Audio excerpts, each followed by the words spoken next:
Ban năng ấy xong mà có rộp chùm điệp xua Cục mai bóng ôn chỉ phải xe Côn khmui chỉ phải khmui khmui chùm non krao Nhung khơi tha phụ cốt miên chùm nạp ở rõm tràn Từ lưu vi sai forex trader tayแต่មានសំណួរសួរថា forex ហ្នឹងគឺអាក្រក់ល្អជាលបែងឬក៏ជាអីចឹងណាខ្ញុំក៏អត់ហ៊ានឆ្លើយថាយ៉ាងម៉េចដែរប៉ុន្តែជាទូទៅ forex trader គឺជាការជួញដូរមួយដែលធំមានសកម្មភាពរាប់សិបឆ្នាំមកហើយនៅលើពិភពលោកហើយក៏មានស្ថាប័នធំដូចជាធនាគារកណ្ដាលរួមទាំងធនាគារកណ្ដាលរបស់ប្រទេសកម្ពុជាដែរក៏គាត់បានចូលរួម trade ដែរប៉ុន្តែពួកគាត់មិនមែន trade ដើម្បីប្រាក់ចំណេញដូចជា retail trader ពួកយើងនោះទេគាត់ trade ដើម្បីទប់តលយៈភាពនៃ GDP របស់ប្រទេសពួកគាត់មួយនៃធនាគារកណ្ដាលធំហ្នឹងណាចុះហើយហេតុអីបានជាគេចេះថា forex ហ្នឹងគឺមិនល្អអញ្ចឹងមិនល្អចុះខ្ញុំអត់ហ៊ាននិយាយថាល្អមិនល្អអីទេប៉ុន្តែខ្ញុំអាចនិយាយបានថាគឺជាការងារស្របច្បាប់នៅលើពិភពលោកអញ្ចឹងណាហើយនៅក្នុងវិស័យ forex នេះទៀតសោតមិនមែនមានអ្នកបរាជ័យទាំងស្រុងទេក៏មានអ្នកគេជោគជ័យដែរក្នុង100នេះអាចមានម្នាក់អីទៅ5នាក់អីចឹងដែរណាមិនអត់សោះទេអញ្ចឹងក៏ខ្ញុំសម្រេចចិត្តថាចែករំលែកឬក៏មករៀនទាំងអស់គ្នាមិនពួកអត់ខ្ញុំមិនជាអ្នកចេះដឹងអីទេគ្រាន់តែជាការស្រាវជ្រាវនឹងខ្ញុំបានរៀនខ្លះពីមិត្តភ័ក្តិពីអីចឹងបន្ថែមកន្លងមកចឹងណាកាលពីថ្ងៃអាទិត្យខ្ញុំបានវិភាសាជាមួយបងប្អូននៅវីដេអូមុនថាតម្លៃមាសបានបំបែក supply 4ម៉ោង time frame 4ម៉ោងហើយបានបង្កើតទៅជានិន្នាការ BOS break of structure ឬក៏ CHOCH ហើយអញ្ចឹងណាអ្វីដែលពួកយើងចង់ trade គឺយើង trade ទៅតាម BOS ឬក៏ CHOCH អញ្ចឹងណាហើយថ្ងៃនេះខ្ញុំនៅតែផ្ដោតទៅលើ SMC Smart Money Concepts ឥឡូវជាក់ស្ដែងយើងឃើញថាតម្លៃមាសបានឡើងមកផ្ទុលនឹង supply ឬក៏ order block daily ហើយ order block ឬក៏ supply daily ហ្នឹងគឺជាតំបន់អ្វីគឺជាតំបន់ដែលមានអ្នកលក់ធំនៅលើពិភពលោកហ្នឹងគឺគាត់ត្រៀមចាំលក់ច្រើនអញ្ចឹងណាព្រោះតម្លៃវាខ្ពស់ឥឡូវដូចគ្នាយើងចាំតាមដានមើលដានជើងរបស់ SMC ខ្ញុំសូមនិយាយម្ដងទៀតគឺយើងប្រៀបធៀប SMC ទៅជាត្រីធំហើយពួកយើងជា retail trader គឺជាត្រីតូចអញ្ចឹងណាដើម្បីឲ្យយើងអាចរស់បាននៅលើវិស័យនេះគឺយើងត្រូវតែ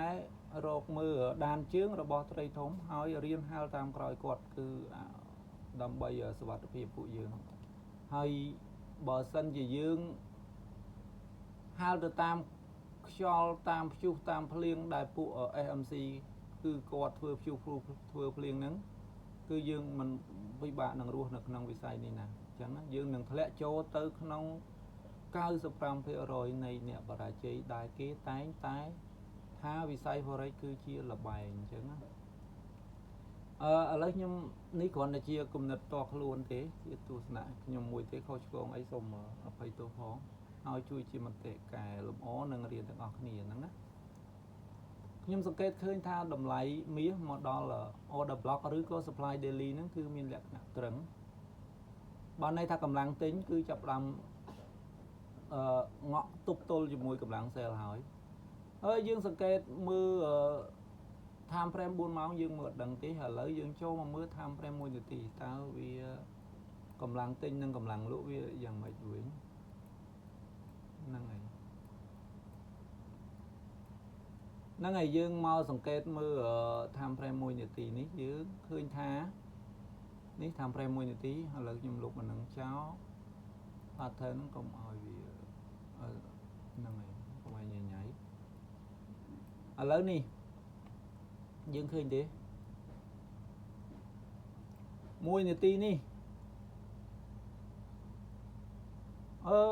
SMC គាត់កំពុងតែពង្ពួកចិត្តសាស្ត្ររបស់ retail trader នៅលើពិភពលោកទោះបីជាឥឡូវជាគំនិតរបស់ខ្ញុំទេ ទោះបីជាគាត់ចង់លក់ក៏ដោយគាត់ត្រូវការរកអ្នកទិញឧទាហរណ៍ថាគាត់ដឹងថាទីផ្សារវានឹងធ្លាក់ចុះព្រោះតាម fundamental ដែលខ្ញុំបានវិភាគជាមួយបងប្អូនកាលពីថ្ងៃសុក្រគឺនឹងធ្វើឲ្យតម្លៃដុល្លារមានសន្ទុះកើនឡើងហើយអាចនឹងធ្វើឲ្យតម្លៃមាសធ្លាក់ចុះ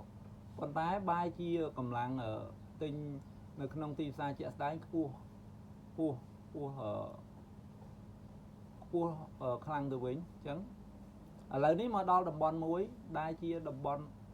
supply របស់ Delhi ហ្នឹងគឺតំបន់ដែលអ្នកលក់ធំដែលត្រីធំហ្នឹងពួកគាត់ហ្នឹងគឺត្រៀមចាំលក់ហើយគាត់អត់តន់ចុះមកវិញភ្លាមទេអញ្ចឹងយើងតាមដានមើលសកម្មភាពរបស់ពួកគាត់បន្ថែមទៀតគាត់កំពុងតែធ្វើស៊ីផ្លូវអារម្មណ៍របស់ retail trader ទូទាំងពិភពលោកនេះគាត់បង្កើតជា sideway ជាទីផ្សារយើងមើលមួយនាទីនេះគឺដើរអត់ដឹងអីទេអញ្ចឹងគឺគាត់ធ្វើឲ្យកម្លាំងទិញកម្លាំងលក់ហ្នឹងប្រហាក់ប្រហែលគ្នាម្ដងទិញខ្លាំងម្ដងលក់ខ្លាំងអញ្ចឹងណាអញ្ចឹងប្រហាក់ប្រហែលគ្នាអញ្ចឹងវាបង្កើតបានទៅជានិន្នាការមួយដែលយើងហៅវាថា sideway ទីផ្សារដើរអត់ដឹងអីទេអាហ្នឹងអញ្ចឹងគាត់ពង្រួមផ្លូវចិត្តយើងឲ្យយើងអស់ការអត់ធ្មត់បើយើងនៅលើវិស័យនេះយើងគ្រាន់តែព្យាយាមរៀនពីពួកគាត់ឲ្យច្បាស់ហើយចាំតាមដានមើលដានជើងរបស់គាត់ហើយយើងដើរតាមក្រោយពួកគាត់ចាំមើលពួកគាត់ប្រងធ្វើអីវិញប៉ុន្តែជាគំនិតរបស់ខ្ញុំគឺតម្លៃហ្នឹងអាចនឹងធ្លាក់ចុះមកវិញហើយព្រោះទៅដល់តំបន់ supply Delhi ហើយអញ្ចឹងឬក៏ order block Delhi ហើយនេះគ្រាន់តែជាទស្សនៈខ្ញុំទេតែត្រង់យ៉ាងម៉េចទៀតខ្ញុំអត់ដឹងដែរទេខ្ញុំមើលតាមដានអ្នកនរគ្នាហ្នឹងហើយឥឡូវយើងចាំសង្កេតមើល time frame ផ្សេងយើងសង្កេតមើល time frame 1ម៉ោង